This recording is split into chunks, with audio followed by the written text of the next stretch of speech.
Previously on Little Did I Know. Hey, what do you know about this? About what? America's oldest summer stock theater, seeking director and production team for summer 76 season. Oh, he's finally going to reopen the Plymouth Barn Theater. I think what we're looking for is someone with a better sense of what is going to work here in Plymouth. Dr. Barrows can give you a real leg up, and I can give you Dr. Barrows. Oh, look, here's my card. If you want to have a serious strategic discussion, call me. Sam August, tell me you've got this. Everyone is changing their plans so that they can do the theater thing with you. It would suck if this didn't come together, considering everything. Letting them down easy? I can't let them down at all. They need me to do this for them. There's just one little problem with that. I know. I just need another shot.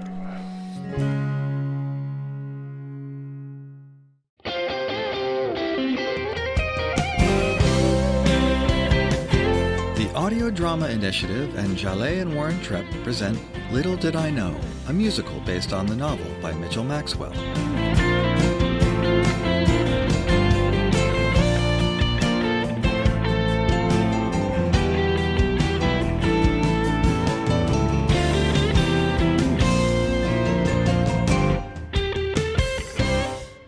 I spent the night in Plymouth because I had a plan. Yes, I bombed badly with Dr. Barrows, but I couldn't let it end there. And if my intuition was working properly, I think I knew a way to keep it from ending there.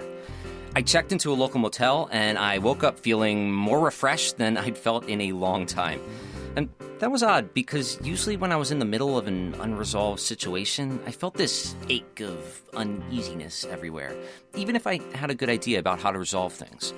Not today, though. And that's when I realized that my first thought when I woke up wasn't about how I'd crashed and burned during the most important interview of my life, or how I had all of my closest friends depending on me to make things right. My first thought when I woke up was about Veronica from The Full Sail. I really liked talking to Veronica. She challenged me. She kept me on edge. Yes, there was also the fact that she was remarkable to look at, and I don't mean that in the usual skin-deep kind of way.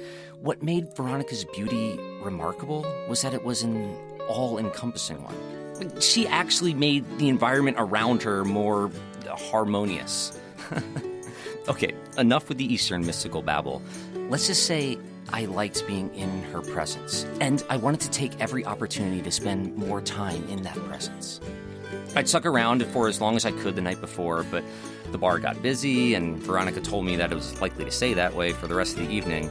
Before I left, though, she let me know that she was going to be working the lunch shift. So, a little before noon, I made my way back to the Full Sail Bar and Grill.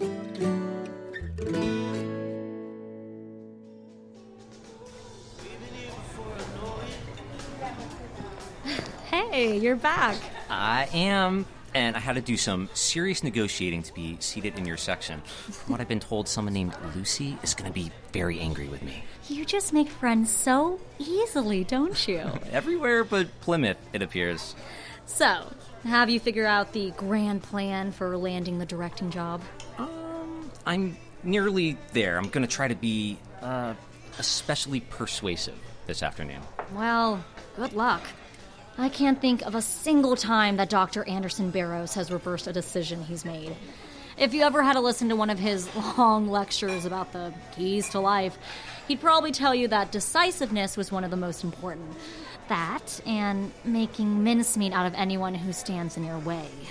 Yeah, that was exactly the boost of confidence that I was looking for. But then again, he's never met anyone like the estimable Sam August before. Thanks.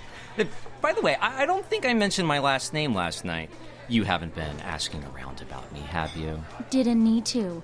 I knew your last name before you walked in the Full Sail last night. Small town, remember? Some people might consider that a little bit creepy, you know? Maybe. We just consider it quaint. So, what would you like for lunch? Whatever you recommend. That also happens to be less than $5. Grilled cheese it is. I'll have the cook throw in a couple of slices of bacon for free. It'll almost seem like a meal. Hey, before you go, I just want to say thanks for last night. I think you might be remembering last night differently than I do. No. I remember. I only had one beer. I'm saying thank you because I was pretty messed up when I walked into the bar. And I walked out feeling a whole lot better. That was entirely because of you. I'm glad you felt like I helped you, Sam. I think you have some kind of magical power. You're not like a guardian angel or something, are you? What?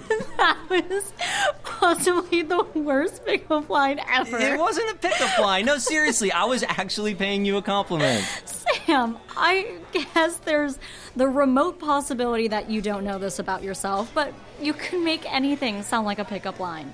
Here, try reading from the menu. Say, Salisbury steak with mushroom gravy. I guarantee it'll sound like you're trying to get me to sleep with you. I'm never going to be able to order Salisbury steak again. Unless you want me to order Salisbury steak.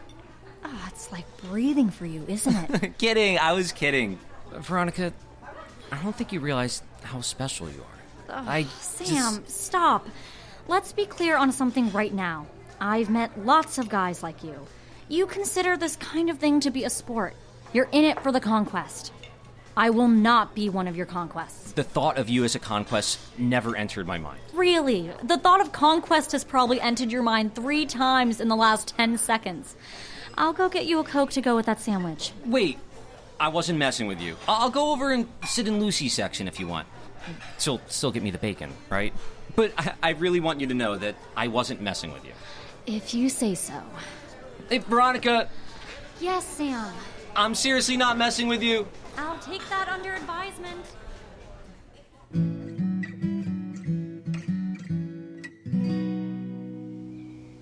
Why are you still in Plymouth, Sam? I'm gonna salvage the theater thing. Is it salvageable? There might be one way in which it's salvageable. So you'll do whatever you need to do to salvage it. It's one of your basic principles, isn't it? You make that sound like a bad thing. Well, not everybody believes that the ends always justify the means. I'm not talking about committing a crime. Well, that's reassuring. But anything short of a crime, I mean, then if the ends are important enough, then Maybe the means are always justified? You know, I can think of several instances where that's just not the case. Landing this gig is hugely important to me. it's the edge I need to make things happen quickly on Broadway. And it's not just me. It's hugely important to my crew as well. I promise them that I deliver this. And when I make that kind of promise, I come through, regardless of what it takes. You're saying that you'll do whatever is necessary to make sure your friends have a summer job? This isn't a summer job. It's not like I'm trying to get us all hired for the evening shift at Howard Johnson's. I'll make the kind of sacrifices that friends make for each other, if they're really friends. I don't know. Most friends extend themselves by agreeing to house sit a pet. That's not friendship. That's acquaintanceship. We're friends at a much deeper level. We're friends who create magic together. And when you've created magic together, you do whatever you have to do to make more magic. Whatever you have to do. Whatever you have to do. Hi there, Sam. Thanks for agreeing to meet with me, Mrs. Barrows. That's a lovely, robe you have on? It's called a kimono. I like wearing this around the house. It makes me feel exotic. Okay, then. So let's get the business part of this out of the way. You were a little harsh yesterday, don't you think? I mean, I don't know how anyone could possibly hate Hello Dolly. I don't think I actually said I hated it. Hello Dolly is fine. It's just, there are so many exciting things happening in theater right now, Mrs. Barrows. Please, call me Lizzie. Can I get you a beer? Sure. Take the musical Hair, for instance. I mean, that piece is passionate, vital, sexy. It is sexy. That's what I want to do this season. I want to put the truth on stage, even if it makes people feel things they aren't accustomed to feeling, or that they'd prefer not to admit they feel. Bravo for you. You want to put the truth on stage. Here's the thing, though. My husband wants to put bottoms in seats. Real, paying bottoms. But artistically, your husband and I are miles apart. Well, maybe you are now. But what if I could tell him that you've reconsidered your position? Lizzie, I think your kimono belt is coming loose. That you're willing to be flexible. Are we still talking about musicals? From the moment that I saw you standing there, I said, who's kidding who? How on earth can both of us ignore the bond we share? For there's nothing you and I can do. There's a shoulder I can lean on that I'm staring at, and I'm hoping that you'll understand.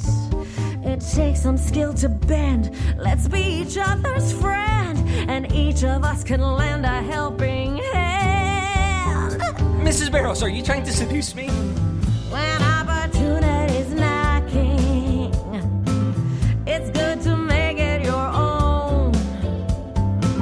When opportunity's calling, it's good to answer the phone. And though compromise is hardly a position of choice, it's much more fun when shared by two. We all could use somebody. I sure could use somebody. This town could use somebody. Somebody like you.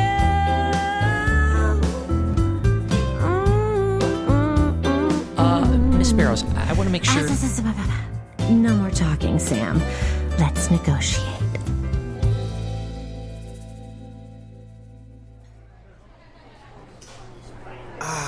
Sam sure was right about that salt air. I'm going to enjoy breathing this in all summer long. We are going to be breathing it in all summer, right? That's why Sam told us we should meet him up here.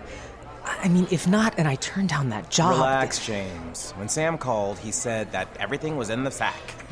Strange choice of words. Isn't the phrase in the bag? Hi, I'm Veronica. I'll be your waitress today.